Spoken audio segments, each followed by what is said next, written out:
Buenas tardes, bienvenidos, bienvenidas al Congreso Latinoamericano y Caribeño sobre Trata de Personas y Tráfico Ilícito de Migrantes. Mi nombre es Sebastián, voy a acompañarles como moderador esta tarde y bueno, nos convoca hoy el tema de las buenas prácticas en materia de trata de personas. Hay personas representantes aquí de Chile, Uruguay, México y Costa Rica. Básicamente la dinámica va a ser así, cada una de esas presentaciones va a tener 15 minutos. Las preguntas se van a realizar en un segmento final, las pueden ir apuntando de una vez y durante las presentaciones, y al final hacemos un compendio de esas preguntas y las hacemos en un solo bloque. Aquí hay, como les decía, 4 representaciones de 4 países y vamos a empezar con Chile. Nos acompañan desde Chile Andrea Moncada Luman. Ella es directora del capítulo chileno del el Observatorio La Trata. Y es coordinadora también, coordina también la Red Nacional contra las Violencias hacia las Mujeres y es cofundadora del Núcleo Feminista de Terapeutas Ocupacionales. También la acompaña Alejandra Cruz Dávila, psicóloga por la Universidad de Valparaíso, Chile, cuenta con formación en educación en derechos humanos y con experiencia en PAICAVI, que es una ONG que atiende violencia sexual contra las personas niñas. Entonces, les damos la palabra y muchas gracias.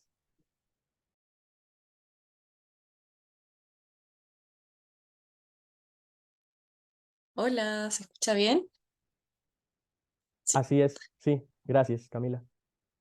Vamos a compartir entonces la presentación para honrar el tiempo que nos dan. A ver, no sé si se ve bien esto. ¿Se ve bien la PowerPoint? Sí, Camila. Ya, súper.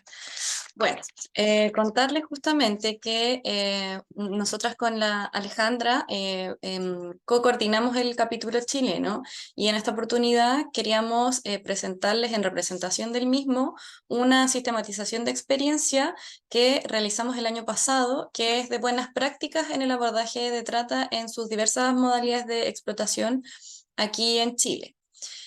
Bueno, este encuentro presencial para nosotras es súper importante y significativo porque como capítulo estuvimos trabajando toda la pandemia de manera virtual y como somos organizaciones de distintas regiones de Chile, esta fue nuestro primer encuentro de todas las organizaciones juntas y gestamos justamente este conversatorio, el cual hicimos en La Serena por una decisión política, ya que está en el norte de Chile, donde se identifica que hay mayor número de personas víctimas de trata.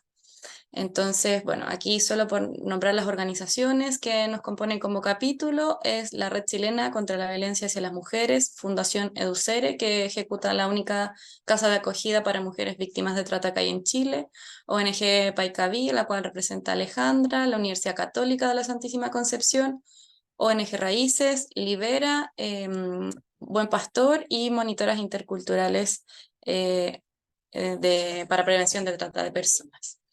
Contarles que en esta experiencia presencial, todas las organizaciones que componemos el capítulo compartimos una ponencia, por así decir, con las personas que fueron invitadas. En este sentido es importante recalcar que fueron invitadas personas de la comunidad, fue una invitación abierta, fueron también representantes de instituciones públicas, entonces fue un espacio bien enriquecedor en tanto distintas miradas en relación a la problemática de mayor o de menor conocimiento de la misma.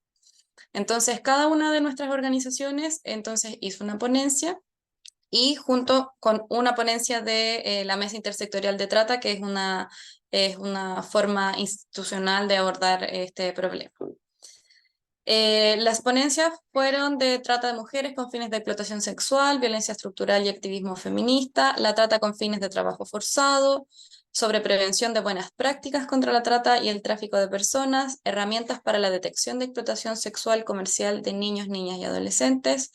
Se abordó también una temática de la trata interna, otra sobre el camino de la reparación, donde se reflexiona en torno a un caso de trata interna con fines de ESCNA, y finalmente una ponencia de la reparación con mujeres víctimas de trata que la realizan las compañeras de la Casa de Acogida. Entonces, en esta oportunidad, nosotras queríamos compartirles más bien cuáles fueron las reflexiones colectivas que surgieron de este encuentro, de estas distintas ponencias, las cuales fueron dialogadas y reflexionadas con todas las personas que participaron de este encuentro. Como primera reflexión, nos parece importante que se identifica justamente que en Chile existe una naturalización de la explotación laboral. Y eso nosotros consideramos que es un factor de riesgo, ya que se naturaliza aún más la explotación laboral de personas que no son de nuestro país. Entonces, en ese sentido, existe también como un imaginario de víctima de trata que aún están encadenadas, y eso lo que genera en el fondo es aún mayor dificultad para lograr y detectar en las personas víctimas de trata con los mecanismos actuales. Entonces ahí también se reflexionó en torno a esto, que es muy importante poder derribar los mitos justamente, ya sea de las personas que migran, de lo que es la trata, no naturalizar la explotación sexual, no, en fondo para lograr de alguna manera prevenir que este tipo de situaciones ocurran. Ale. Ok, sí. Bueno, el segundo eje de discusión, ¿cierto?, que tuvimos en este encuentro, se refirió a todo el nivel y que tiene que ver con la denuncia, ¿sí? Entonces, aquí identificamos junto con los distintos actores que participaron de este encuentro, que como decía Camila, fue un encuentro presencial, lo cual era cierto más fluida sobre las necesidades y los nuevos críticos que estamos enfrentando como país. Bueno, en respecto de la denuncia, aparece de manera bastante transversal un aspecto que tiene que ver con la falta de información, ¿sí? A pesar de que hemos avanzado bastante en política pública, hoy día contamos con un plan nacional, hay una sensación compartida de que todavía falta información, falta conocer de manera específica cuáles son los operadores que abordan específicamente esta temática, cuáles son las alternativas para las víctimas, dónde recurrir, dónde denunciar, y por lo tanto es un área que todavía requiere de intensificarse aún más. Por otro lado, también hay un aspecto bien crítico en la discusión y que tiene que ver, ¿cierto?, con que en este proceso de denuncia todavía falta respetar, ¿cierto?, el proceso mismo de las víctimas, ¿sí? Y por lo tanto, la denuncia muchas veces va quedando sujeta a la posibilidad de acceso a la víctima, a la posibilidad de acceso a su relato, y no necesariamente todos sabemos que son vulneraciones graves que afectan gravemente, ¿cierto?, la dignidad y también la posibilidad de las víctimas de poder comunicarse de una manera fluida, de una manera segura, y en ese sentido entonces el proceso también tiene que seguir trabajando por afinar y armonizar lo que significa avanzar en el proceso de denuncia, pero también cuidando, ¿cierto?, el proceso mismo de las víctimas. Y otro aspecto en este eje de denuncia, que también lo consideramos bastante crítico, dice relación, sí, con el sesgo en la información oficial. Hay datos, bueno, en general todavía no contamos con muchos datos, y los pocos datos que tenemos no reflejan totalmente el nivel de denuncia que existe. Esto porque básicamente los datos formales son aquellos que llegan a algún término en los procesos investigativos, lo que tienen una conclusión, ¿cierto?, favorable en un proceso investigativo y que tienen algún tipo de sanción, y por lo tanto finalmente esos son los datos que se van manejando en términos estadísticos, y tenemos una impresión compartida en las distintas organizaciones que participaron del encuentro con respecto a que el nivel de denuncia está siendo cada vez mayor, no tanto como quisiéramos, pero sí está avanzando, pero hay muchas situaciones que no prosperan y por lo tanto se invisibilizan en el camino, quedando solo algunas en los datos oficiales. Tenemos el siguiente eje nos muestra toda la reflexión que desarrollamos en relación al abordaje institucional hacia las víctimas, y aquí aparecen hartos aspectos que, bueno, claramente son los ejes que más nos interesa desarrollar, que es poner y relevar, ¿cierto?, la vida por sobre los distintos otros procedimientos que tienen el sistema. Por otro lado, también poner en un lugar bien central, estratégico, las necesidades o dificultades económicas que también tienen las víctimas. Sabemos que una de los aspectos más sensibles en las situaciones de trata tienen que ver con la subsistencia y la necesidad también de responder a los compromisos que tienen las personas, tanto con ellas mismas como con sus familias, muchas veces que puedan estar en otros países. Por lo tanto, aparece como un aspecto crítico a ser trabajado como de una manera especial el abordaje de estas necesidades de subsistencia. Por otro Muchas lado, gracias. también se Nos quedan identifica 5 minutos.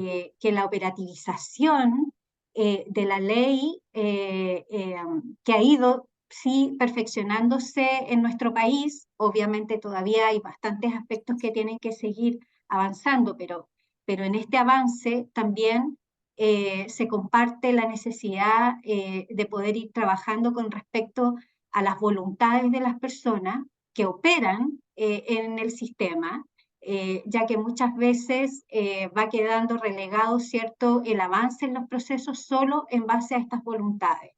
Ese es un aspecto crítico que tenemos que seguir trabajando, así como también la capacitación tanto a los funcionarios públicos como a los operadores de justicia, no solamente en términos de que accedan a la información específica que implican este tipo de delito y por supuesto el fenómeno completo de la trata, sino que también a favorecer la sensibilidad que requiere el abordaje de una temática donde están transgredidos, ¿cierto?, los derechos humanos de las personas.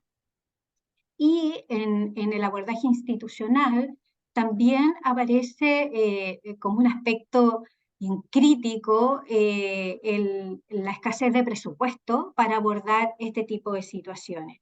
Los presupuestos, bueno, contamos con un plan nacional, pero ese plan nacional no está asociado a un presupuesto específico, sino que más bien depende de las disponibilidades de recursos que pueda tener cada servicio o cada estamento en forma específica o particular. Eso complejiza el abordaje integral y por lo tanto entonces sostiene esta sensación de estar abordando temáticas tan complejas de una manera limitada y disgregada.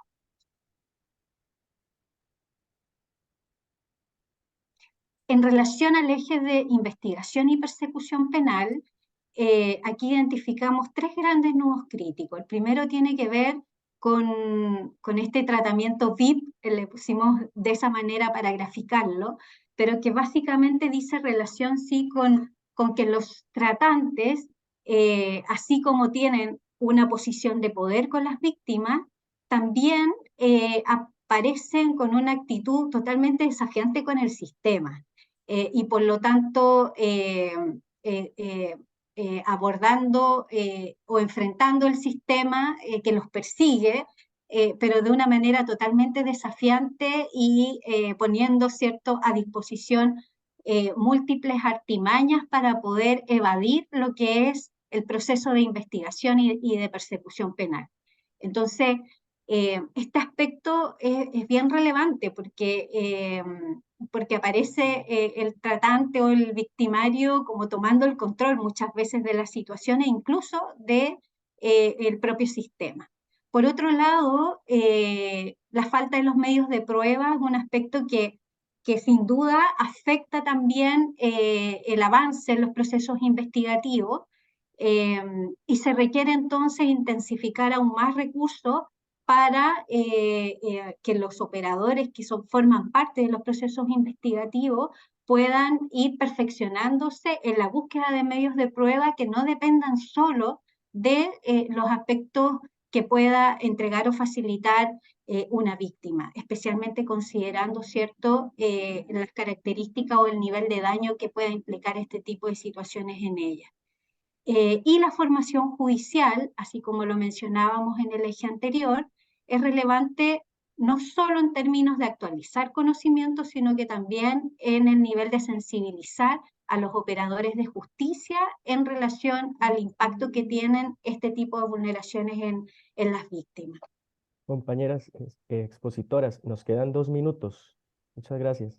Ya, Gracias. entonces, gracias. Para ir entonces redondeando, avanzando, es importante comentarles que justamente en este encuentro, las organizaciones que participaron, las personas que participaron, que eran naturales, organizadas de las instituciones, identifican una necesidad de formación continua a las organizaciones sociales que habitan los territorios, que están las que saben cómo funcionan, las que pueden identificar, las que van a ver a alguien en la calle, en una esquina, y pueden decir, oye, a lo mejor esta persona es víctima de trata, pero al no haber recursos para la prevención del delito en nuestro país, eso se dificulta demasiado y depende mucho de las organizaciones de la sociedad civil que componen el capítulo de hacer este tipo de trabajo de sensibilización y prevención. En ese sentido importante, creemos que todas las prácticas que puedan sumar a esto tienen un efecto multiplicador porque genera conciencia y luego se va abordando de manera cotidiana, de manera más cercana. Y en ese sentido también se identifica como que no hay redes de apoyo operativa, las redes que hay existen nudos críticos, y entonces es importante hacer esfuerzos para volver a articularnos. Las ONG, las instituciones, las personas, los centros de madre, las juntas de vecinos, los colegios, el sistema de educación, el sistema público, porque justamente creemos que es eso lo que de alguna forma nos permite trabajar en conjunto, observar el fenómeno y prevenirlo con una lógica de derechos humanos y no detectarlo desde una lógica de la configuración del delito.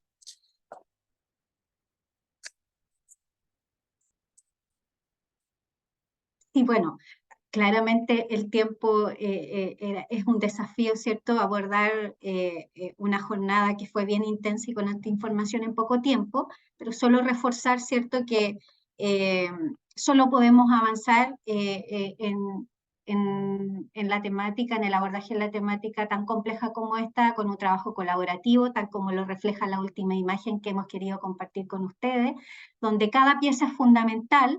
Todas las piezas son diferentes, pero todas aportan a poder comprender y abordar una temática en su mayor complejidad. Muchas gracias. Gracias a ustedes, Andrea Moncada y Alejandra Cruz de Chile, que nos expusieron sobre buenas prácticas para la atención de la trata de personas en sus diferentes formas de expresión. Al final, cuando estemos en el segmento de preguntas, podemos redondear algunas de estos temas también. Vamos a la siguiente presentación, que está a cargo de Carlos Merlo Ávila.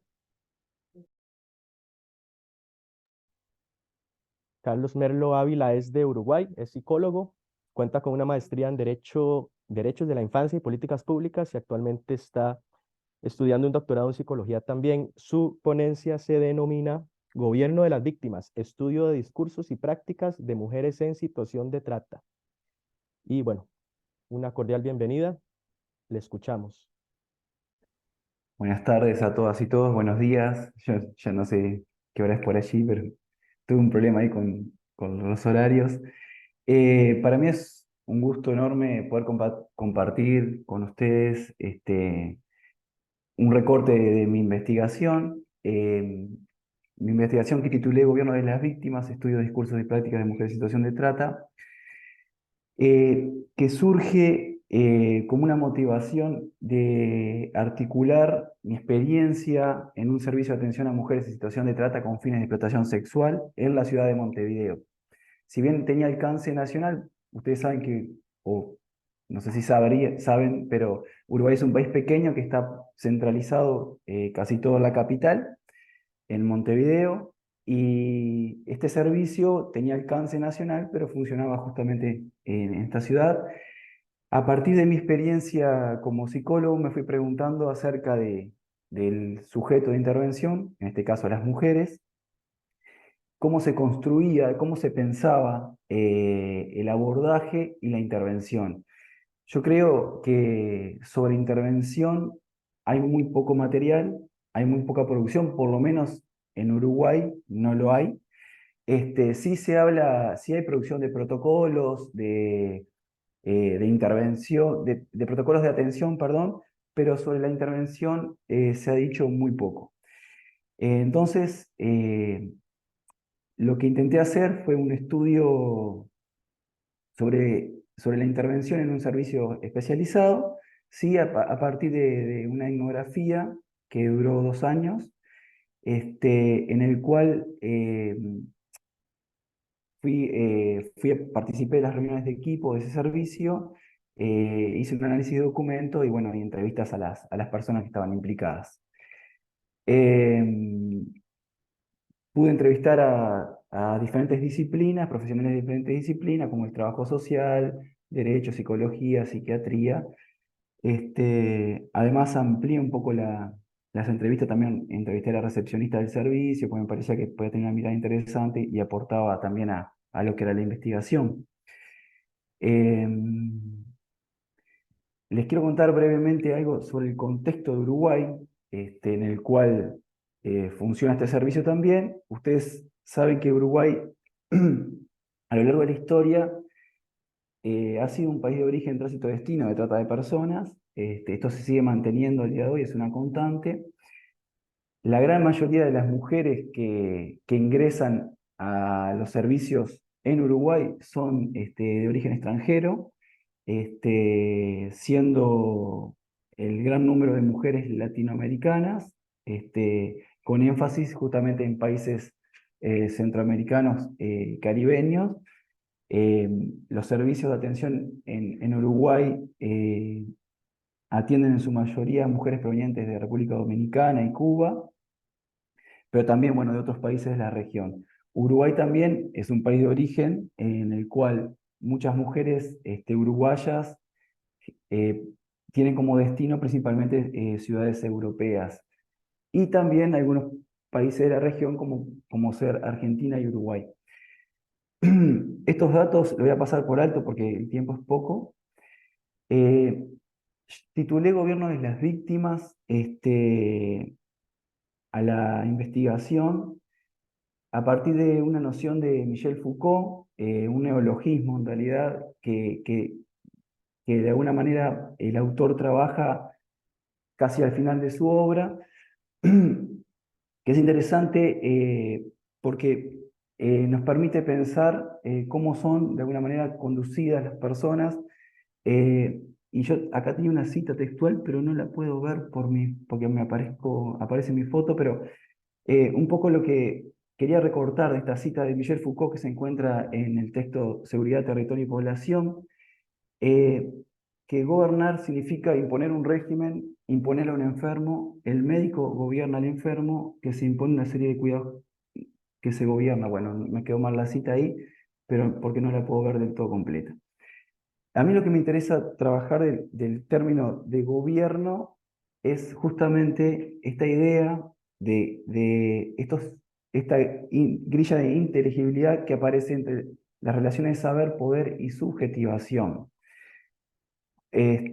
Por eso llamé gobiernos de las víctimas al conjunto de instituciones, prácticas, técnicas y oficios que intervienen a la mujer implicada casi exclusivamente en la condición de víctima. La noción de víctima es para mí un punto importante en la investigación. Lo que intenté hacer fue efectuar una mirada crítica a esta noción y tomé como base un texto de Gabriel Gatti que se llama Mundos de Víctima, en el cual el autor desarrolla una serie de ideas en relación a este sustantivo, planteando que en la actualidad existe una suerte de hiperbolización de la noción. A diferencia, por ejemplo, de otras épocas donde el sustantivo víctima era, hacía referencia a un evento extraordinario, ¿no? Hoy en día se ha vuelto, esta noción para dicho autor se ha vuelto ordinario. Cualquier sujeto puede devenir víctima de. Además, este autor plantea justamente que la noción de víctima tiene una connotación negativa. Y bueno, yo tomo esa idea y la quiero hacer dialogar con el servicio y preguntarme si efectivamente esta noción tiene un efecto negativo en el sujeto, en este caso las mujeres que son atendidas, o si en cambio, bueno, podemos rescatar algo también del orden de la potencia del concepto, ¿no? Entonces, una de las ideas que trabajo en la investigación tiene que ver con la relación de la víctima y lo sacrificial, que también lo tomo de este autor, y él dice que sin sufrimiento no hay víctima. Por lo tanto, para este autor, la víctima es un sujeto sufriente y en el cual, de alguna manera, hay que intervenir casi como un objeto dañado que hay que reparar, dice él. Entonces, ahí aparecerán todos estos discursos, estos saberes de expertos que van a, de alguna manera, otorgar atención a ese sujeto sufriente, ¿sí? La víctima también, desde esta mirada, tiene una connotación en el cual se asocia a la no agencia. Por lo tanto, un sujeto que es catalogado a la condición de víctima va a decir, de una manera, es un sujeto pasivo que no responde y que por tanto no tiene capacidad de resistencia. Yo acá traje algunos fragmentos de entrevistas, pero voy a seguir de largo porque si no, no voy a llegar a lo que quiero decirles. Por lo tanto, esta noción esta construcción digamos, del sujeto de intervención para la política pública requiere de una delimitación, ¿no? Entonces el sujeto de atención va a ser un recorte en el cual, por lo que pude ir visualizando, no se tiene en cuenta la opinión ni la participación de los sujetos implicados. ¿Qué quiero decir con esto? Que los protocolos de atención en Uruguay no toman en cuenta, no consideran las voces de las mujeres, ¿sí? Estuve buscando experiencias en otros países y encontré un protocolo que fue confeccionado si no me equivoco, en Barcelona, por mujeres que estuvieron en situación de trata. Fue hasta ahora yo lo único que he podido encontrar.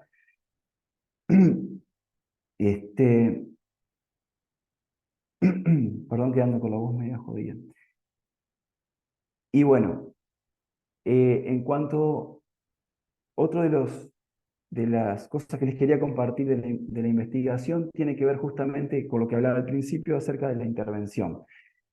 A partir de las entrevistas con los profesionales del servicio, intenté hacer como un mapa de la intervención, porque veía que para las profesionales la noción de víctima podía funcionar como un constructo operativo. Es decir, el ser catalogadas como víctimas podía tener una potencia o una mirada que se colocaba como un constructo político, ¿no? Es decir, como lo decía una entrevistada, que una mujer se reconozca en situación podía ayudar a que pudieran de alguna manera las mujeres hacer un movimiento acá. Entonces, lo que desarrollé fueron 3 momentos. Uno que tiene que ver con la llegada, el reconocimiento y la salida de la situación. El primer tiempo, que es el tiempo que llegan al servicio, decía a las entrevistadas que las mujeres no se identificaban como víctimas de trata, ¿sí? Sino que de alguna manera ellas, muchas decían, yo vine aquí porque me dijeron o porque un servicio me derivó, pero la noción todavía de ser víctima, de reconocerse y de estar en situación de trata era, por supuesto que era invisible. El Carlos, segundo, disculpe, sí, nos quedan 5 minutos. Si desea también tomar agua o bien, así, puede hacerlo. sí, Gracias. sí, pues estoy. Muchas gracias, Bueno, Sebastián. Un segundo tiempo, que es el tiempo del reconocimiento. Y ahí sí contaban las profesionales que en este segundo tiempo las mujeres empezaban a identificarse en esa situación y justamente al identificarse podían empezar a encontrar herramientas para salirse, ¿sí? Entonces, eh, decían, palabras textuales de las entrevistadas, es importante que se conceptualice y se pueda identificar como víctima, sin quedarse en ese lugar y pueda salir. El término en situación de trata te da como eso, esa capacidad de moverte de la situación. Y por último, la tercera etapa o tercer tiempo tiene que ver con la salida, ¿sí? Esta etapa, palabras textuales de las entrevistadas, decía, luego a partir de ahí trabajamos todo lo que tiene que ver con que la mujer, que no es solo ser víctima, sino salirse de ese lugar de víctima. No vas a ser víctima toda la vida, sino que si no te reconoces víctima, no salís de ahí. Entonces, conclusiones, brevemente. Una de las primeras conclusiones es que, bueno, que el concepto de víctima es utilizado para designar a la mujer en el servicio, ¿sí? Aparecieron posiciones diversas y controversiales en relación a esta noción que aportaron justamente a la reflexión y al debate. Algunas entrevistadas decían justamente que el nominarlas como víctima tiene un potencial intrínseco, en tanto concepto político, esto es lo que yo quería transmitir hoy, ayuda a reconocer el problema de la trata y a asignar responsabilidades, quitándole la connotación negativa al sustantivo.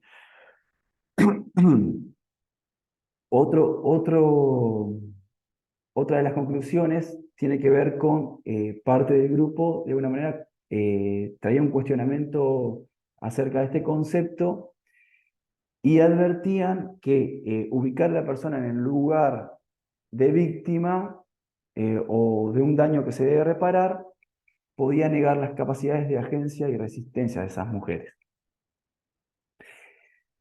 Por lo tanto, a modo de resumen, es necesario trabajar con las mujeres el proceso de salida, no solo de la situación, sino de la investidura, es decir, de esto de el ser catalogada como, resignificar lo vivido, quitar responsabilidad a la mujer de lo sucedido y generar estrategias de sobrevivencia y resistencia llevadas a cabo por ella, dejando atrás la noción de víctima que los dispositivos,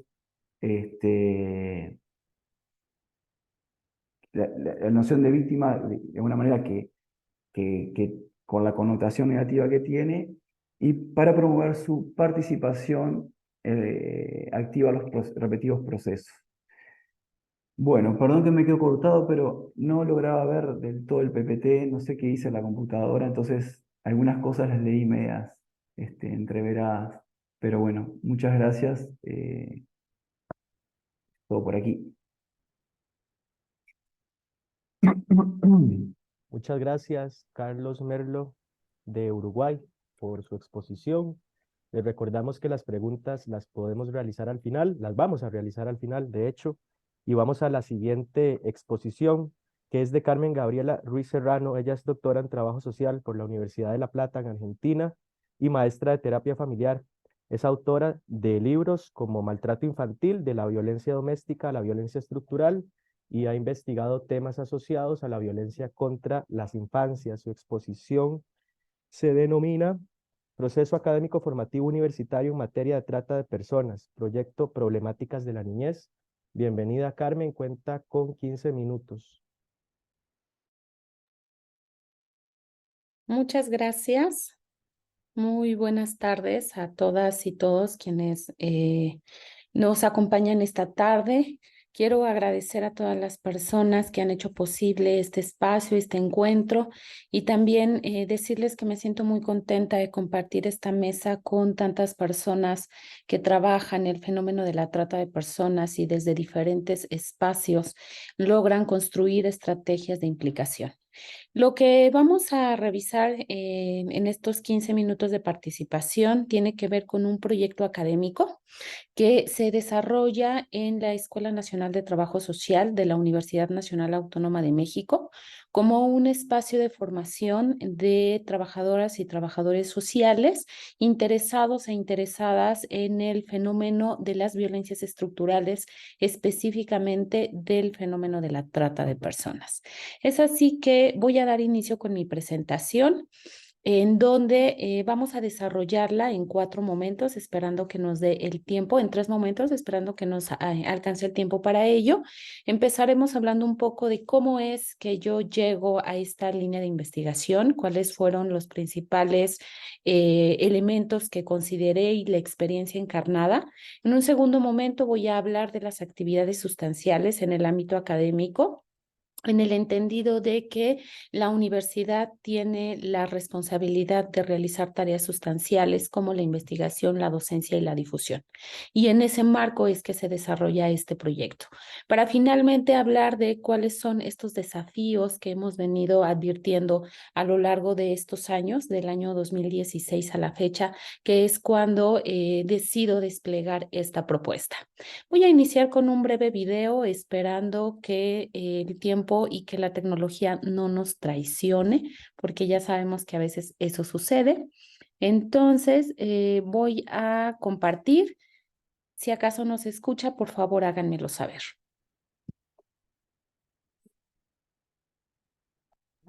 Un cuento.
Decidí iniciar con este breve cortometraje, que además ha sido un cortometraje francés multipremiado, porque me parece que desvela muy claramente lo que sucede cuando se experimenta violencia familiar, violencia en contra de niñas, niños y adolescentes. Quiero decir que la línea de investigación trata de personas a mi cargo y en mi rol de profesora ha ocupado muchas actividades y muchos elementos formativos, sin dejar de desconocer que la violencia estructural y la violencia doméstica es una moneda de doble cara.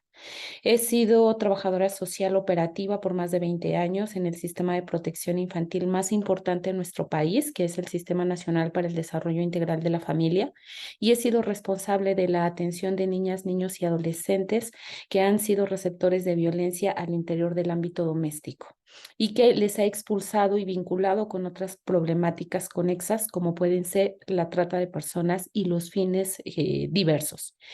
Particularmente no trabajo el fin de la explotación sexual. Hemos decidido trabajar otros fines como las adopciones ilegales, la implicación de niñas y niños en actividades delictivas, la mendicidad forzada, la gestación subrogada, que si bien no está reglamentada en nuestro país como un fin de la trata, siguiendo la propuesta del maestro José Manuel Grima, creemos que es un proceso de mercantilización y cosificación no solo de las mujeres, sino también de las personas niñas.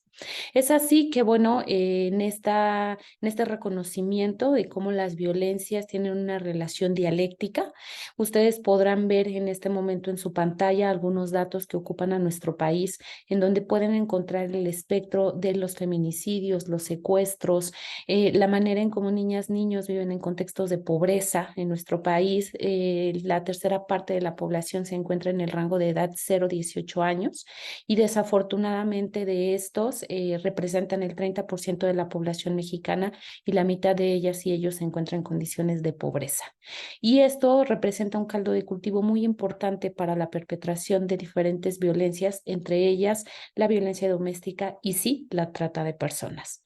Es así que el proyecto Problemáticas de la Niñez, a mi cargo, desarrolla 3 pilares fundamentales.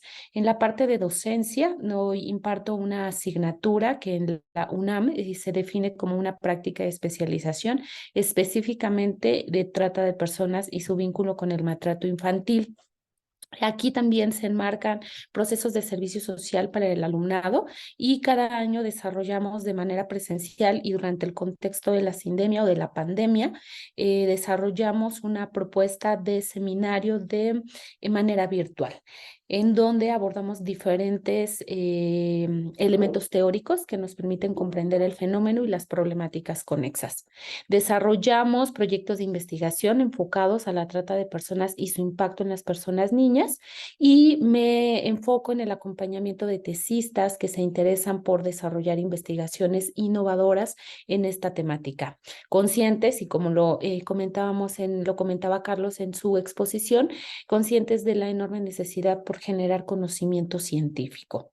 Finalmente, tenemos espacios de difusión a través de la capacitación de equipos multidisciplinares. Nos interesa mucho el trabajo en territorio con las y los operadores de política pública, quienes se encuentran atravesados por N cantidad de problemáticas al atender a las personas denominadas víctimas o, como nosotros les llamamos, receptoras de violencia. Participación en medios televisivos, radiofónicos y la publicación, por supuesto, de artículos de carácter científico, que de principio soy yo quien los desarrollaba. Hoy ya puedo decir con mucho orgullo que lo hago de manera colaborativa con mis estudiantes. Sé que en el primer día uno de los egresados del proyecto, el licenciado Omar González, compartió con ustedes su investigación sobre niñez en el crimen organizado y bueno, esto nos permitió también desarrollar productos académicos como a manera de ponencias, pero también en la construcción de artículos científicos que son de libre acceso en la red. Como pueden ver en su pantalla, les puse algunas evidencias fotográficas del acercamiento teórico-metodológico.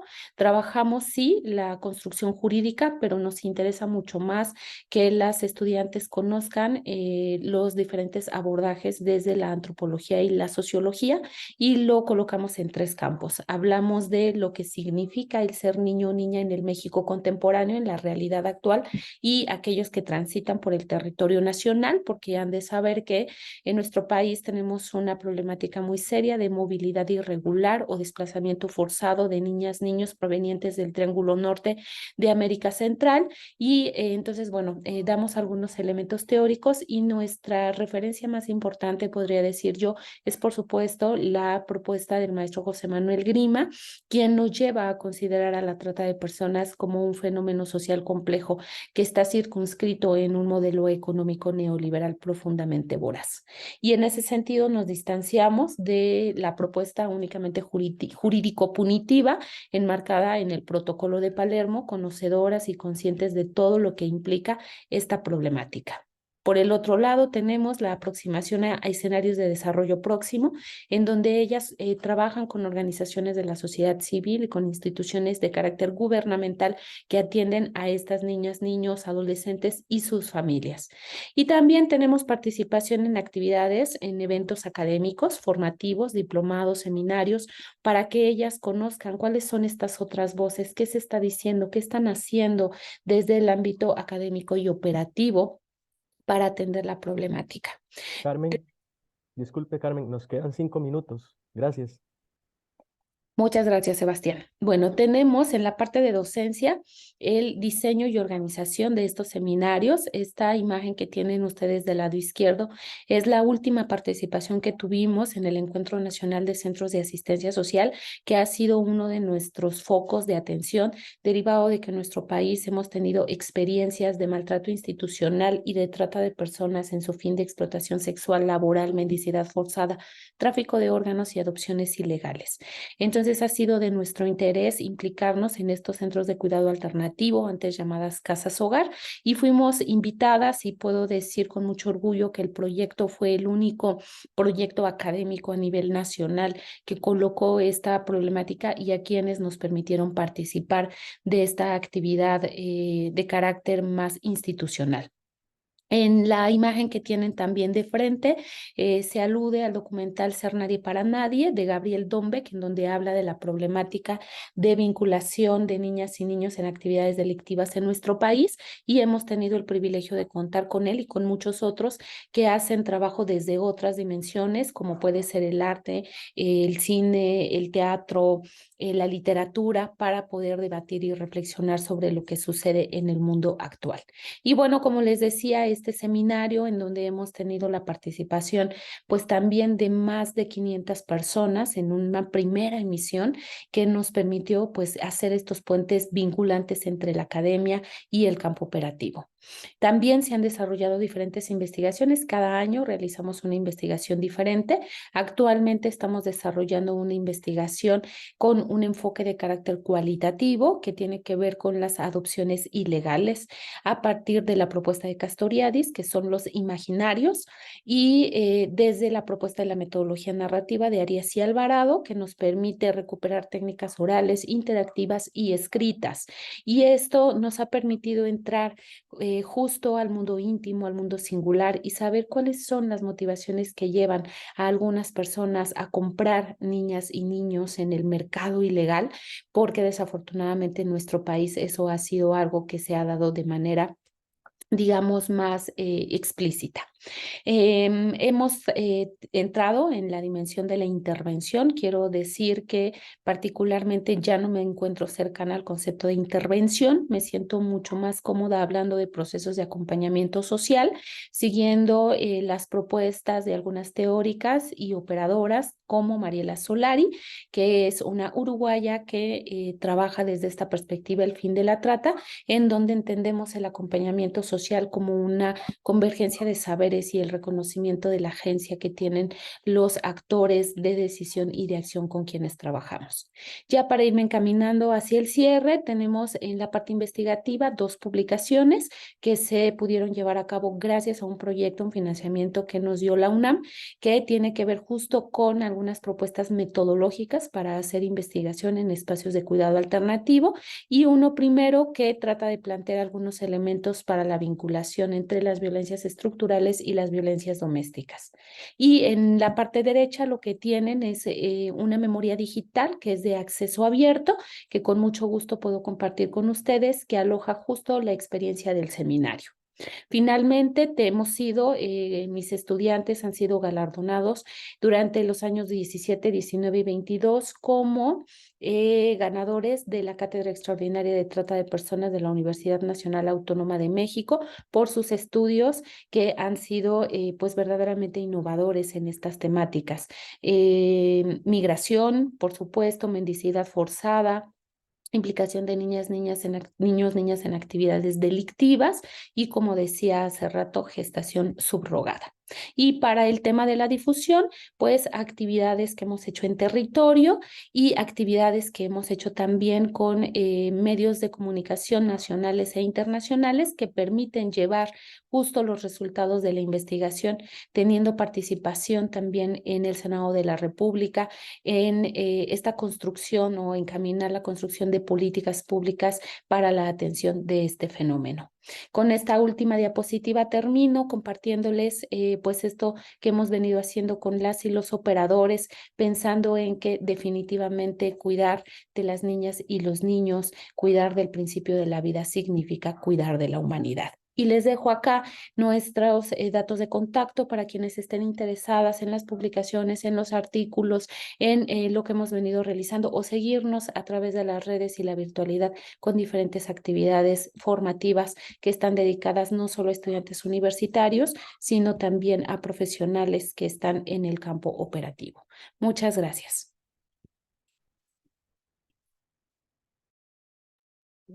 Muchas gracias, Carmen, por sus reflexiones. Bueno, realizamos 3 de las 4 ponencias que tenemos para hoy: Chile, Uruguay, México. Vamos con Costa Rica. Esta última ponencia se denomina Aportes para la caracterización de la persona victimaria por delitos asociados a la trata de personas en Costa Rica, desde la perspectiva de trabajo social. Y son 2 las personas ponentes en esta última intervención: el magíster Christopher Camacho Porras, trabajador social con una maestría en criminología, docente e investigador universitario y director de la Unidad de Investigación y Estadística del Instituto Nacional de Criminología. Y también Silvia Saborío Abrams, trabajadora social, cuenta con una maestría en violencia social y familiar, ha estudiado el temas relacionados a trata, y bueno, es representante de la Universidad Estatal a Distancia ante el capítulo Costa Rica del Observa la Trata y ante la Coalición Nacional contra el Tráfico Ilícito de Migrantes y la Trata de Personas. Muchas gracias, Christopher y Silvia.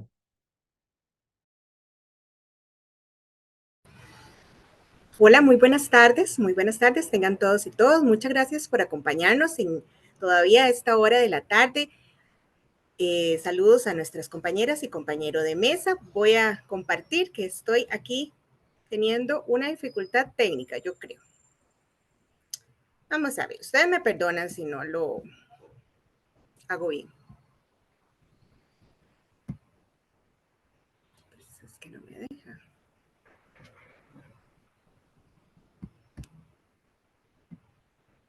Estamos con compartir en la ventana, Silvi, ¿sí? ¿Sí lo ves ahí abierto? Sí.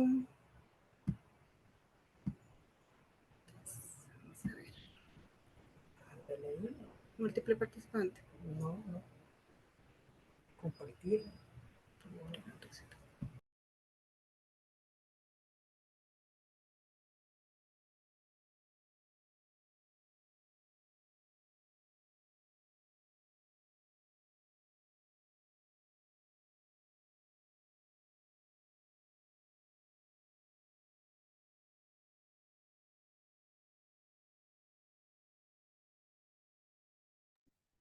Listo, ya está Silvia.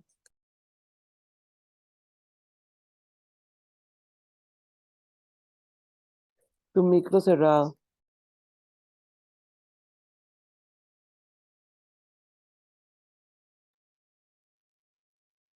No te escuchamos, Silvia.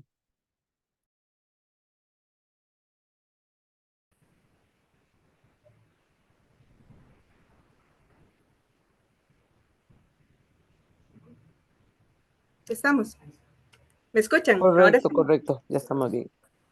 Bueno, muchas gracias por este espacio. Les vamos a compartir los resultados de una investigación que, como dijo Sebastián, Se llama Aportes para la caracterización de la persona victimaria por los delitos asociados a la trata de personas en Costa Rica desde la perspectiva de trabajo social. Y esta investigación la realizamos Christopher Camacho, Gabriela Villalobos y mi persona. Hoy vamos a compartir con ustedes Christopher y yo. ¿Qué hicimos? Y esto es interesante porque de la Cátedra de Trabajo Social, donde nosotros trabajamos, hemos tenido un aprendizaje sistemático en los últimos años sobre el tema de trata.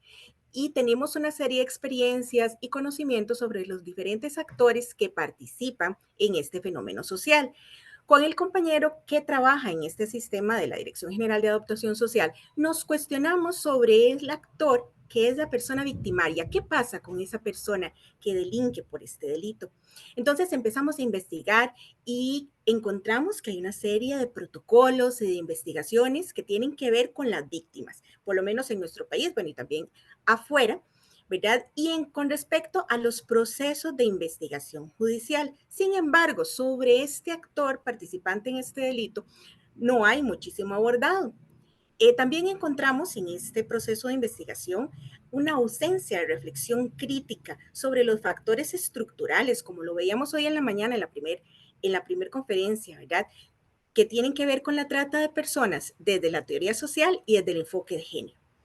Entonces, evidenciamos esa necesidad de trabajar en prevención y también en la toma de decisiones sobre la reincidencia de las personas procesadas por este delito y la prevención socioeducativa de nuevos participantes en estas conductas. Entonces dijimos, bueno, vamos a conocer a estas personas para ver si, tratando de indagar, encontramos algo que nos dé luces. Entonces, ¿cómo planteamos? Bueno, planteamos estos objetivos. Caracterizar a hombres y mujeres privadas de libertad en Costa Rica por el delito de trata de personas de acuerdo con las condicionantes sociohistóricas para brindar recomendaciones en prevención y en el proceso de atención institucional e inserción social desde la perspectiva de trabajo social, que somos nosotros tres, por supuesto, en nuestro país. Estos dos objetivos específicos que ustedes ven que tienen que ver con caracterizar y estudiar esa propuesta de intervención. Todavía falta uno que no lo hemos alcanzado, todavía esta es una investigación que no se ha acabado y que está en proceso. Entre los antecedentes, ¿qué cuestionamos y cómo llegamos nosotros a este problema de investigación? Que en Costa Rica hay un número cuantioso de personas víctimas y de sus dependientes, como se cuantifica aquí en Costa Rica, del 2010 al 2022, 396 personas, y sin embargo, hay un número limitado de sentencias, ¿verdad? En comparación con los casos registrados. Entonces dijimos, bueno, ¿qué es lo que está pasando? También ese es un cuestionamiento que todavía nos seguimos haciendo. Entonces llegamos a ver cómo hicimos el trabajo. Bueno, esto es un trabajo fenomenológico, ¿verdad? Cualitativo, tratando de conocer cuál es la historia de vida de estas personas. Tiene un enfoque de derechos humanos y de género. Lo hicimos básicamente en una revisión documental de los expedientes que tienen en el sistema, una revisión estadística de la unidad de investigación del Ministerio de Justicia y Paz, ¿verdad? Los expedientes de cada uno de los centros de atención integral que tenemos en el Costa Rica. Hicimos entrevistas a hombres y mujeres privados de libertad y también hicimos grupos focales con las personas funcionarias de estos centros, de las profesiones de trabajo social, psicología, orientación y derecho. ¿A quiénes entrevistamos? Bueno, nuestra población del 2012 al 2022, personas privadas de libertad por el delito de trata, de acuerdo con nuestra ley 9095 y el Código Penal, el artículo 172, son en ese momento, digamos, el año pasado que hicimos esta investigación, eran 20 personas, ¿verdad? Que estaban en este momento. Tenían diferentes niveles donde podían estar en institucional o semi-institucional. Nosotros nos concentramos en el sistema institucionalizado, donde entonces habían 8 mujeres y 12 hombres. Las entrevistas se les planteó de que fueran de forma voluntaria, ¿verdad? No los podíamos obligar y teníamos un consentimiento informado. Entonces solo participaron voluntariamente 5 mujeres y 5 hombres. Del centro Bill McCorling, que en Costa Rica solamente tenemos una cárcel para mujeres, y de esos centros que aparecen ahí, que son para hombres, 4 de nuestros centros de atención integral. Estas son las fotos de las diferentes formas metodológicas que utilizamos. Una breve reseña de esa caracterización. ¿Qué encontramos? Bueno, la situación jurídica, las personas podían estar indiciadas, o sea que todavía no tenían una sentencia y que estaban esperando por ella, o sentenciadas. En el caso de las mujeres, todas son por trata de personas con fines de explotación sexual comercial. Y sus años de sentencia pueden ir desde los 10 hasta los 23 años, dependiendo de su participación en el delito. Las edades son mujeres adultas, en promedio 45 años. Las nacionalidades, aquí tenemos 2 mujeres costarricenses y 5 nicaragüenses. Todas tienen hijos, familia, nietos, ¿verdad? Las relaciones de pareja, una está casada con uno de los coimputados porque trabajaban juntos en su red familiar. Y con respecto a violencia, 4 de ellas han tenido y expresaron haber sido víctimas de violencia intrafamiliar por parte de su pareja actual o de las parejas anteriores. Y un dato, por ejemplo, con respecto a educación, que es importante, la mayoría de ellas tenían bajos niveles educativos, o no habían ido a la escuela, o tenían una primaria incompleta, secundaria incompleta, solo una era técnica en administración hotelera, y más bien han podido finalizar sus estudios ya ahora que están en un centro de atención. Con respecto a la ocupación y a los antecedentes, es importante porque ellas trabajaban en diferentes actividades y ninguna de ellas había sido víctima de trata, que en alguna literatura podemos encontrar que dicen que las personas, mujeres que están vinculadas a las diferentes redes de trata, fueron víctimas en algún momento. En el caso de estas mujeres, ninguna fue víctima. Realmente ellas estaban participando como sujetas activas de los procesos de sus redes o de la explotación de estas mujeres. Y con respecto a los hombres, ¿verdad? Igual, iniciados y sentenciados, tenemos como fines la explotación sexual comercial y también en nuestro país hay un caso de tráfico de órganos, o sea, trata de personas con fines de tráfico de órganos, que las personas están todavía privadas de libertad. Son personas adultas, bien, ¿verdad? Un promedio de 50 años, hay 6 costarricenses, una persona nicaragüense y una persona griega.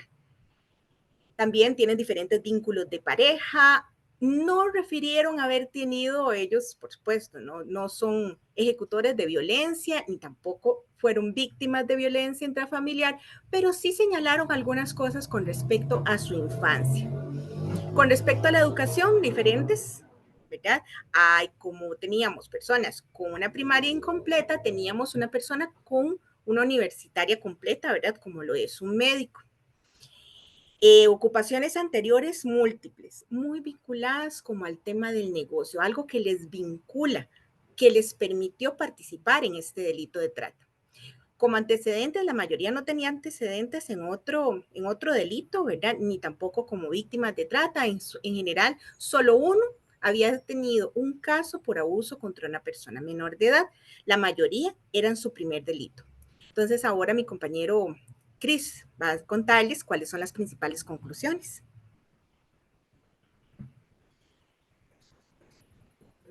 No, ¿verdad?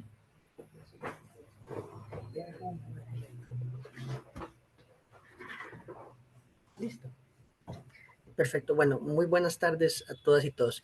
Como les comentaba mi compañera Silvia, la investigación tenía 3 objetivos. 2 son los que vamos a exponer en este momento.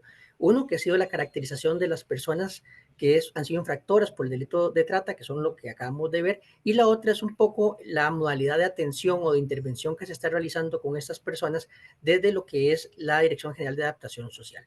Entonces, para poder contextualizarnos un poco, en Costa Rica, la parte penitenciaria está adscrita a lo que es el Ministerio de Justicia y Paz, específicamente a la Dirección General de Adaptación Social, la cual tiene un reglamento técnico específico para la atención que se realiza y también una estructura de diferentes áreas técnicas profesionales para la atención de la población privada de libertad, que incluyen educación, salud, derecho, trabajo social, orientación y psicología.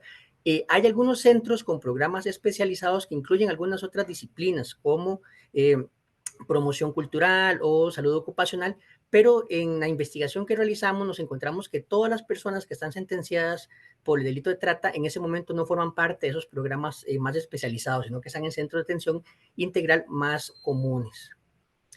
Bien, ¿cómo es el proceso de atención de esas personas dentro del sistema penitenciario del país?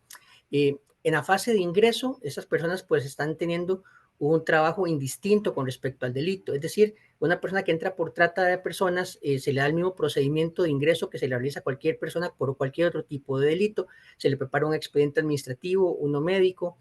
También estamos viendo que incluso se trabaja de igual manera la unificación de los delitos de sentencias. Encontramos que hay personas que están sentenciadas por delitos de trata y que además tienen otros delitos, ¿verdad? Y se están unificando dentro del mismo proceso de ingreso, no se están diferenciando.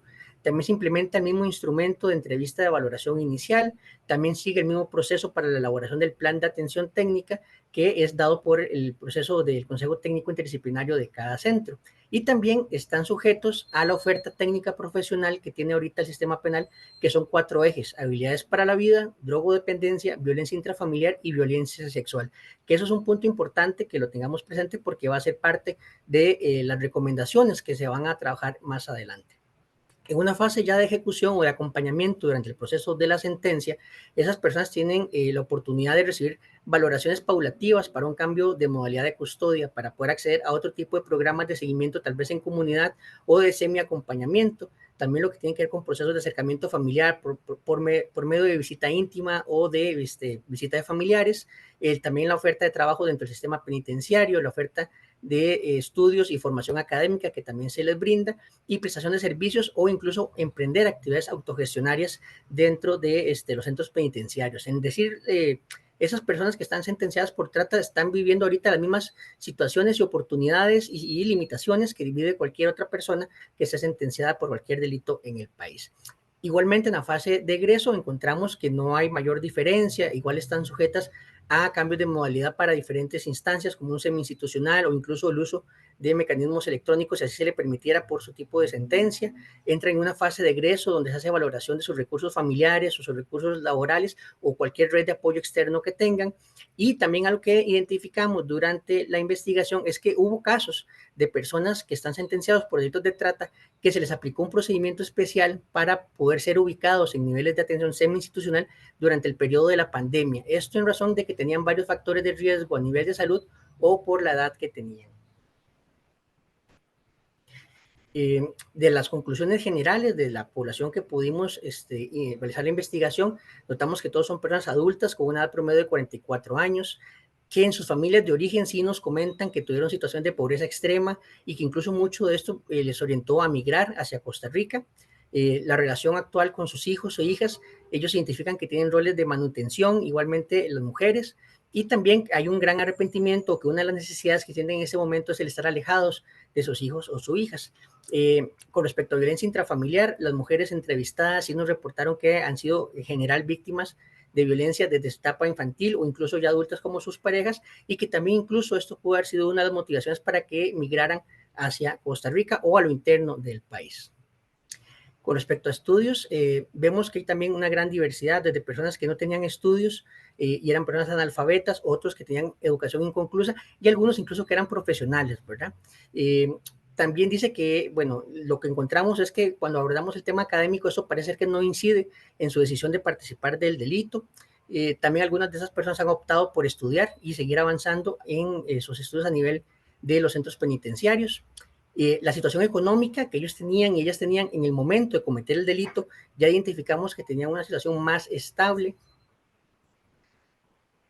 que estaban ubicados más como en un sector de clase media alta y que en realidad su vinculación con el negocio tiene que ver con la oportunidad de expandir más esa posibilidad económica y por el deseo de lucro, ¿verdad? Que eso sí nos pareció también bastante interesante. Sobre la participación en el delito, como también mencionaba Silvia anteriormente, tanto hombres y mujeres se vieron involucrados como sujetos activos en el delito, ¿verdad?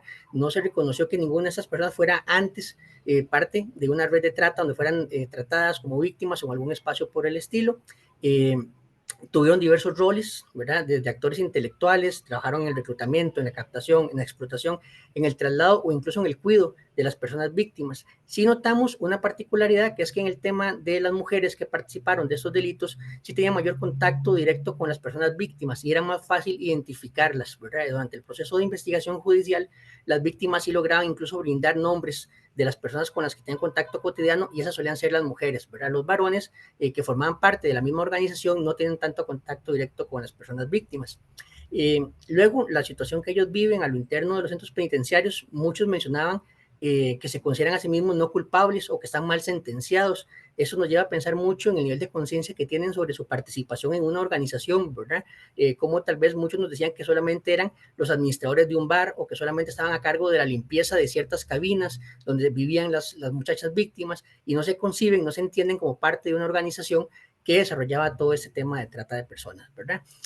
Otras personas se identifican como mal ubicados dentro de los centros de atención institucional, porque, por ejemplo, se referían a que por sus altos montos de sentencia los ponían en módulos de atención tal vez un poco más cerrados o de mayor contención, y que ellos creerían que se merecían estar en un espacio con mayores libertades, ¿verdad? Por ejemplo, las mujeres, todas están concentradas en el CAI Bill McCurlin, que como le mencionó Silvia, es el centro de mujeres más grande del país, no es el único, pero es el más grande, y sí están concentradas todas en este centro de atención institucional, a diferencia de los varones, que están dispersos en diferentes centros penitenciarios, y eso también está afectando la forma o la posibilidad de atención técnica que se les brinde.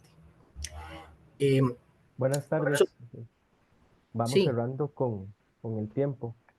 Perfecto, ya voy a terminar. Dentro de las principales conclusiones está sobre la atención de los CAI. Dice que hay carencia de estrategias de caracterización adecuada para la población, que se está valorando primero el tipo de montos de sentencia y no otra información de acuerdo a los perfiles de las personas. Y sobre los planes de atención estamos viendo que los ejes que les mencioné hace un momento sobre habilidades para la vida, drogodependencia, violencia intrafamiliar y violencia sexual se están quedando un poco cortos, ¿verdad? Para poder trabajar y atender a esta población que está por un delito bastante específico. Algunas recomendaciones generales que realizamos es que se tiene que trabajar mejor la parte de valoración inicial para identificar particularidades de este tipo de población. También que sería importante tener un grupo especializado de profesionales especializados en el tema de la trata que pueda abordar a ese tipo de personas que están dispersas en los diferentes centros penitenciarios, y también principalmente que el Instituto Nacional de Criminología, que es el ente encargado de toda la parte de la modalidad técnica, formule un eje que trabaje el tema de la trata con esas personas, o incluso un eje más amplio que trabaje el tema de crimen organizado, que actualmente es uno de los elementos que sí consideramos un punto de mejora que tiene que realizar el Ministerio de Justicia y Paz. Pues también el tema de especialización que se tiene que realizar con los profesionales, y también la inclusión de esta temática dentro de lo que es la formación universitaria. Y esas serían más o menos nuestras conclusiones generales a este punto de la investigación. Muchísimas gracias. Gracias a ustedes, Christopher y Silvia, por sus reflexiones. Vamos a pasar a la parte de las preguntas. Lo que voy a hacer es leer las preguntas que nos han llegado de las personas que están participando en este congreso. Voy a leerlas todas primero, ¿verdad? Y después podemos ir persona por persona o dúo por dúo. Entonces, primero voy a leer las preguntas que se hicieron para Camila Andrea Moncada y Alejandra Cruz. Realizaron dos. ¿Cuáles son las principales falencias o desafíos existentes para llevar a cabo los procesos de investigación en su país? Y la segunda, ¿de qué manera promueven la concientización en Chile y si cuentan con el apoyo del Estado en estas intervenciones y qué tipo de apoyo, además? Entonces sigo para Carlos Merlo Ávila, de Uruguay. ¿Cuáles son las estrategias de intervención que implementa el Estado de su país en atención a las víctimas y cómo además se evita la revictimización de estas? Y esta pregunta, que también está bastante interesante, considera entonces que el término víctima de trata debe ser usado de forma transicional mientras las mujeres van adoptando paulatinamente una identidad más cercana a la agencia. Para Carmen Gabriela,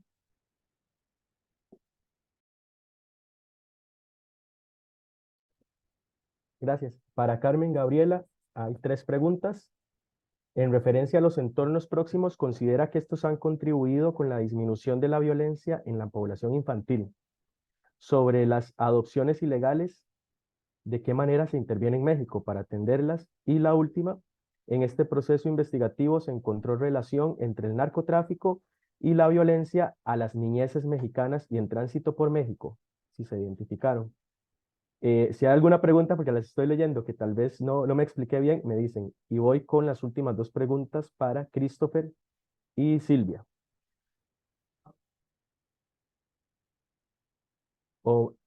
Perdón. Y las últimas dos, y ya ahorita vamos seguidamente, damos paso a las respuestas. Para Christopher y Silvia, ¿podrían referirse sobre las maneras concretas en que operan las dinámicas patriarcales y de género en la trata? Y además, ¿cómo visualizan la creación de este eje que trabaja los elementos estructurales de la trata de las personas victimarias? Es decir, ¿de qué manera se podría construir la participación de estas intervenciones y con cuáles instituciones? Entonces, le damos la palabra a las compañeras expertas de Chile. Hola, bueno, con respecto a la promoción, en Chile la ley no cuenta con financiamiento para poder hacer sensibilización, prevención y promoción en relación a la problemática de trata. Y como dije anteriormente, somos las organizaciones de la sociedad civil quienes nos organizamos para realizar acciones de prevención y de promoción con los recursos que contamos con cada organización, digamos. Entonces, en ese sentido, también existen dificultades para comprender el fenómeno, porque aún en Chile se mira desde la lógica de la configuración del delito y no promover una vida. Bueno, nosotras entendemos que también la mayoría de las personas víctimas de trata son mujeres para fines de explotación sexual. No obstante, igual hay niñas, niños y adolescentes víctimas con el mismo fin, y también de trabajo forzado y matrimonio forzado también. Entonces, lo que pasa es que el Estado no lee la problemática de la trata desde justamente los factores estructurales que dijeron algunas compañeras anteriormente, sino que se centra en la atención directa, que también tiene dificultades de reparación. Entonces, creemos que es sumamente importante que el Estado también pueda justamente entregar presupuestos, generar campañas. Siempre tenemos una reflexión acá, al menos nosotras como organización, y es que durante el COVID todo el mundo, digamos, estaba sensibilizado y concientizado del uso de mascarillas. ¿Por qué? Porque salía en la tele, porque salía en la radio, porque salía en el diario, porque no había lugar en donde no se dijera esa información y se tuviese precaución con el posible contagio. Sin embargo, al momento de hablar de la problemática de trata, es una cuestión totalmente invisibilizada, y no es que no exista. Entonces, mientras sigamos mirando la situación de la trata desde una lógica reparatoria y no de preventiva, no van a existir recursos para eso.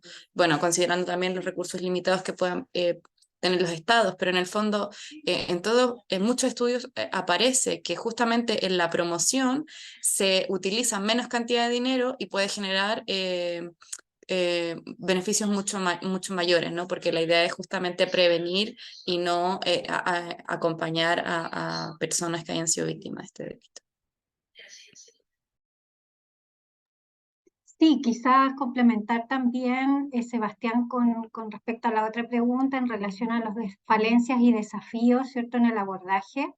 En primer lugar, reconocer, ¿cierto?, desde todos los niveles y estamentos, digamos, de este articulado social, que esta es una realidad en nuestro país. Todavía identificamos instancias o espacios que reconocen estas situaciones como una realidad distante. Por otro lado,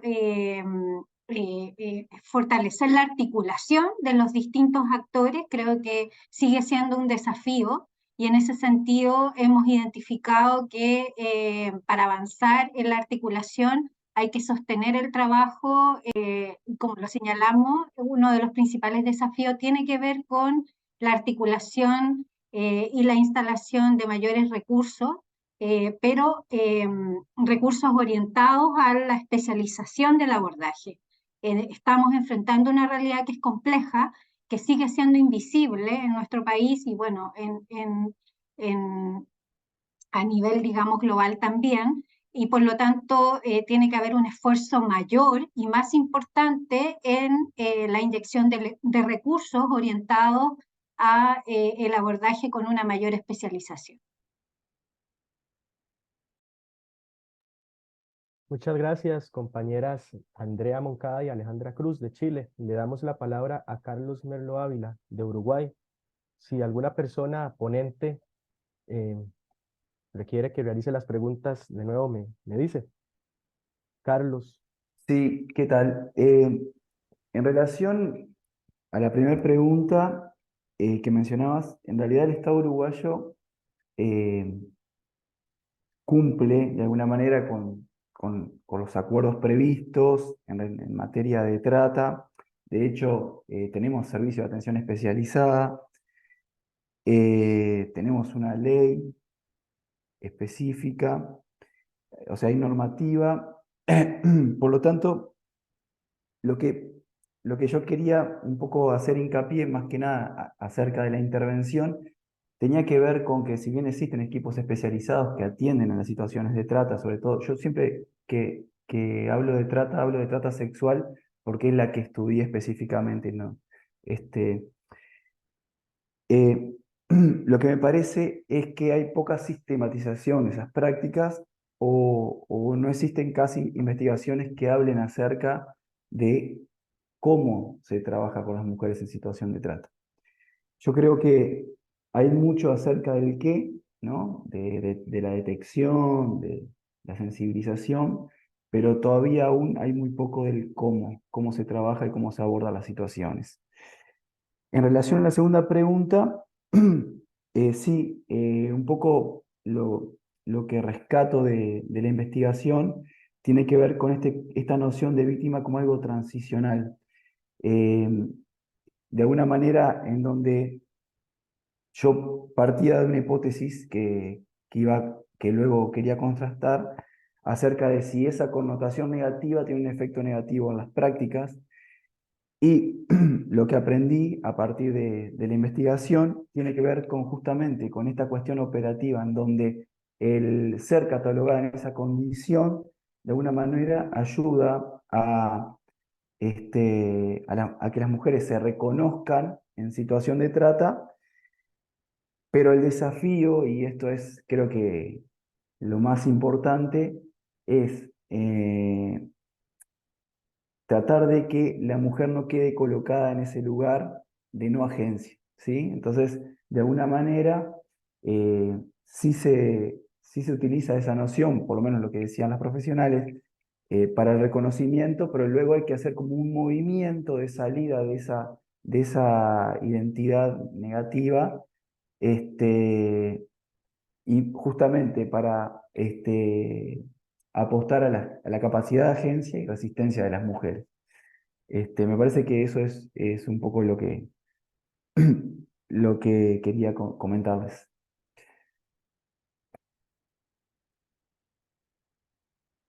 Gracias, Carlos, por sus respuestas y le damos la palabra a Carmen Gabriela Ruiz de México. Le escuchamos, Carmen. Sí, muchas gracias. Espero estar interpretando adecuadamente las preguntas. Entonces, si acaso no lo estoy haciendo y me lo pudieran señalar, nos ayudaría la conversación. Bueno, la pregunta primera que tiene que ver con los entornos próximos y si esto tiene alguna disminución. Quiero decir que en alguna ocasión, estando en un seminario, uno de mis estudiantes estaba trabajando el tema de reclutamiento de niñas, niños por parte del crimen organizado. Y una de las asistentes le preguntaba por qué no había hecho entrevistas de manera directa. Nosotros trabajamos, como lo dije en la exposición, a través de una metodología que es la desarrollada por Arias y Alvarado, que plantea el uso de técnicas orales interactivas y escritas.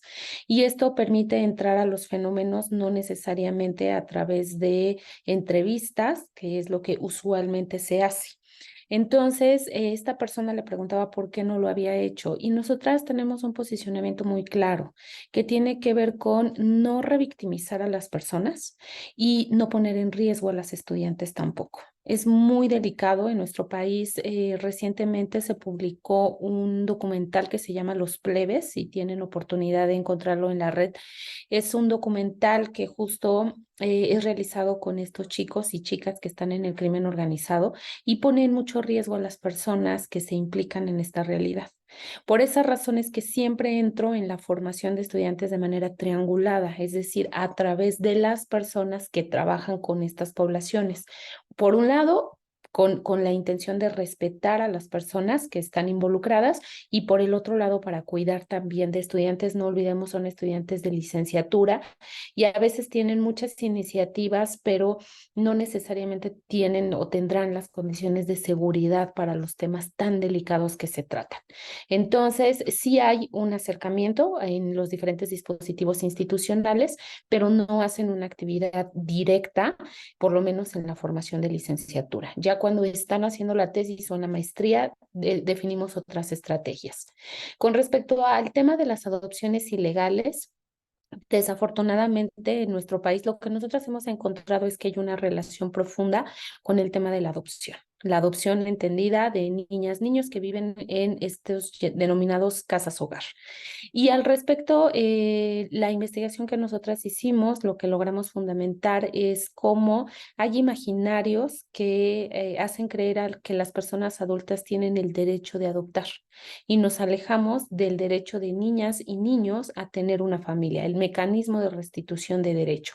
Y este imaginario de creer que yo como persona adulta tengo el derecho de maternar o tengo el derecho de ejercer el paternaje, hace que las personas también se sientan con la facultad de comprar la vida. Es muy amplio lo que encontramos en términos de imaginarios, pero en este momento lo que nosotras estamos haciendo es encaminarnos hacia la construcción de una estrategia de acompañamiento social centrada en niñas, niños y adolescentes que se encuentran en situación de institucionalización. Y con eso pretendemos contribuir desde la parte académica. Desafortunadamente, igual que en sus países, la inoperancia estatal es una problemática que hemos visto de manera persistente. Y finalmente, en la pregunta de la relación entre el narcotráfico y las violencias en México y las violencias en el ámbito doméstico, sí se cuenta con mucha investigación ya realizada. Y voy a concluir con una anécdota que me ayuda a cobijar nuestra postura. Hemos encontrado que en el 90% de los casos quienes establecen estas relaciones de violencia, y lo vimos en la última investigación muy interesante que se presentó, han vivido, han experimentado la violencia dentro de sus diferentes espacios. Y en una entrevista que se hace con jóvenes en espacios de internamiento, en espacios de reclusión para adolescentes, se les pregunta, tú cuando salgas de aquí, ¿qué crees que va a pasar contigo? ¿No? Chicos que habían delinquido, que habían asesinado, que habían sido tratantes con fines de explotación sexual. ¿Crees que cuando salgas de aquí vas a estar mejor, vas a estar peor? ¿Qué pasará? Y los jóvenes en su mayoría contestan, depende. ¿Y de qué depende? De si hay alguien. Entonces, esa es una enorme deuda que nos dejan nuestras juventudes, que hemos hecho nosotros como mundo adulto para brindarles espacios seguros.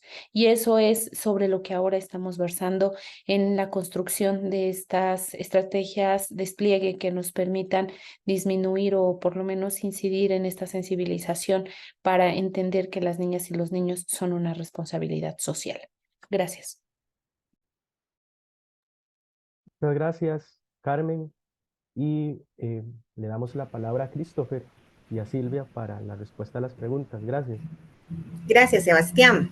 Y yo voy a responder la primera, que tenía que ver con las dinámicas patriarcales en la trata, las diferentes maneras concretas. Bueno, la trata de personas, a mi parecer, hay que comprenderla desde la sociedad patriarcal en la que vivimos. Realmente, todas las dinámicas en nuestros países latinoamericanos y en general en todo el mundo tienen que ver con esa relación desigual que hay entre hombres y mujeres. Entonces, tenemos que analizarlo desde la educación básica, cómo se plantea la educación y cómo le enseñamos a hacer a nuestros niños y a nuestras niñas. También tiene que ver con esa legitimación de la explotación sexual, la explotación en general del cuerpo de las mujeres y de las niñas, sobre todo, ¿verdad? Y cómo esa legitimación que consideramos que es posible explotar el cuerpo de una mujer, cómo va transversalizando incluso a las personas que trabajan, las personas garantes de los derechos de las niñas, de los niños y también de las mujeres e incluso de otras poblaciones, de hombres, de población LGTBI, ¿verdad? Que también se presenta, de cualquier persona. O sea, ¿cómo es muy legítimo decir, yo puedo ir y comprar a una mujer para tener sexo? Vámonos, como dice, vámonos de putas, vámonos a un nightclub, qué chiva, ¿verdad? ¿Cómo eso está totalmente legitimado? En nuestra investigación, uno de las personas que están, que cometieron el delito, nos decía, es que yo pensaba que esto era legal, porque yo lo que tenía era un centro de masaje ahí por la corte, y ahí llegaban abogados, y llegaban jueces, y a mí me parecía que esto era legal. O sea, entonces ven, entonces en la comprensión de nuestra sociedad está que es posible, es completamente, entonces es posible pagar, ¿verdad? Por el cuerpo, por tener sexo y satisfacer mis necesidades. Esto con respecto a la explotación sexual comercial. Y con respecto a todos los demás fines, se nos une entonces al hermano, como digo yo, al hermano siniestro del patriarcado, que es el capitalismo. Yo entonces puedo pagar por lo que sea, puedo pagar o puedo ganar más si yo contrato de forma inadecuada a personas para que trabajen en mi empresa o no les pago o contrato a aquel que esta persona no veo las diferentes redes, entonces mejor no le pagamos los diferentes sistemas de seguridad social que hay en nuestro país, ¿verdad? O personas que realmente tienen que ofrecer, porque ya no nos alcanza el dinero, entonces tienen que ofrecer una parte de su cuerpo, sea un órgano o sea su capacidad de trabajo para poder salir adelante. Entonces, esto es terrible, esa hermandad, ¿verdad?, entre el patriarcado y el capitalismo. Y definitivamente hay una legitimación del consumo en cualquiera de los fines de la trata. Yo creo que, bueno, y ahora Cris va a contestarles la otra pregunta. Aquí vamos. Bien, bueno, sobre la otra pregunta, sobre cómo intervenir un poco más en lo concreto con estos tipos de poblaciones, bueno, primero hay que retomar algo que no les pude ampliar en la exposición, que es la relación que hay entre el Poder Judicial y el Ministerio de Justicia, ¿verdad? Cuando en el Ministerio de Justicia ya tenemos a la persona sentenciada, ya lo recibimos con un perfil que nos ha brindado el Poder Judicial, una sentencia y un delito que ya está tipificado, y la atención que le puede brindar el sistema penitenciario tiene que estar vinculado a ese tipo de delito. Entonces, una de las principales dificultades que estamos encontrando ahorita y que de hecho fue parte de la justificación de la investigación es que tenemos a nivel de Poder Judicial datos de que hay muchas denuncias, de que hay muchos casos procesados por la Fiscalía especializada en el tema de trata, pero hay muy pocas personas sentenciadas por ese tipo de delitos. Entonces hay una incoherencia en ese aspecto. Si al Ministerio de Justicia le llegan personas sentenciadas por trata, podríamos buscar de alguna manera ir generando espacios, incluso de atención hasta individualizada para con esas personas, pero si hay otras personas sentenciadas por delitos que no son trata, aunque su realidad es que el delito que cometieron está vinculado con la trata de personas, ya nos limita un poco más, ¿verdad? Porque tenemos que cambiar la estrategia de intervención con esas personas. Basándonos en una de las entrevistas que realizamos, encontramos un caso así, donde tenemos un muchacho sentenciado por trata, su oficio era de fotógrafo y él se vincula con una red para tomar fotografías de menores de edad, desnudas y en ropa íntima y demás, y hay otro coimputado de él al que no sentencian como parte del grupo de la trata, que era la persona vinculada o encargada del reclutamiento de las muchachas, ¿verdad? Para el tema de las fotografías. Entonces ahí vemos como en un mismo caso a una de las personas sí la denuncian por trata, sí la sentencian por trata, y a otro, que era el reclutador del espacio de la trata, no lo sentencian por trata, lo sentencian por proxenetismo, ¿verdad? Entonces ahí nos cambia al Ministerio de Justicia las posibilidades de estrategia de intervención con ambas personas, porque ya la tipología del delito no la cambiaron, ¿verdad? Vinculado también, por ejemplo, a este mismo caso, ambas personas que yo tuve la oportunidad de entrevistar a los dos, nos manifiestan que ellos no son conscientes de que lo que están realizando es parte de una organización internacional de trata de personas, ¿verdad? Con fines de explotación sexual en ese sentido. Que ellos se van enterando de la magnitud de su trabajo cuando ya son detenidos y en el juicio les exponen la cantidad de dinero en las cuales eran vendidas las fotografías que ellos, uno reclutaba a las muchachas y el otro tomaba las fotografías, las cantidades de dinero en las que esas fotografías eran vendidas y en la cantidad de redes de Internet y demás espacios virtuales donde eran dispersas esas fotografías, ¿verdad? Que ellos hasta ese momento comprenden cómo eso que ellos pensaron que era una actividad concreta forma parte de una gran red internacional de trata de personas. Entonces yo creo que son espacios que hay que también ir visibilizando incluso con las personas que están sentenciadas por ese tipo de delitos, cuáles son los diferentes fines de la trata y cómo su participación, por más concreta que sea, se puede estar vinculando con una gran red y con grandes capitales que se están moviendo en torno a estos delitos. Y también otra cosa muy importante que también Silvia lo mencionaba y que lo vimos en los resultados de la investigación, es que la mayoría de las personas que están vinculadas con un trata en el país, sentenciadas por trata, ya tenían negocios propios que en realidad eran bastante estables económicamente, ¿verdad? Que no eran negocios que dependieran del tema de la trata para poder sostenerse, ¿verdad? Eran empresarios, tenían restaurantes, tenían bares, tenían en este caso, que les comentaba, un negocio de fotografía y demás que realizaban actividades lícitas, ¿verdad? Paralelas al tema de la trata, pero por el tema del lucro y por los antecedentes que también pudimos corroborar de que muchos de ellos venían de contextos de pobreza extrema en sus países de origen o en algunas zonas del país, pues tenían ese temor, ¿verdad?, de volver a experimentar esas situaciones de pobreza que vivieron en su infancia, y son temas que también habría que abordar con esas personas de forma más individual y también trabajar por ahí esa parte de su historia de vida que los lleva en ese momento a tener esa dependencia de querer lucrar y lucrar y lucrar sin importar a costa de qué y sin tal vez mediar cuál es el impacto que están teniendo en la vida de las personas que están afectando con estos manejos que realizan, ¿verdad? Entonces serían como por ahí algunos puntos que nos invitan a la reflexión de cómo ir generando procesos más concretos sobre el tema de abordar a las personas. Y yo empezaría por la necesidad de colocar acá el trabajo que tiene que hacerse de la mano entre el Poder Judicial y el Ministerio de Justicia para, primero que todo, caracterizar adecuadamente a la gente que está participando de ese tipo de delitos. Muchas gracias a las personas participantes, personas oyentes de estas ponencias, y agradecemos su participación el día de hoy, la tarde de hoy. Les vamos a compartir por el chat el enlace para que participen del acto de clausura. Ahí también se les va a informar en ese espacio todo lo relacionado a la certificación del Congreso y temas asociados. Muchas gracias por su participación esta tarde. Que estén muy bien.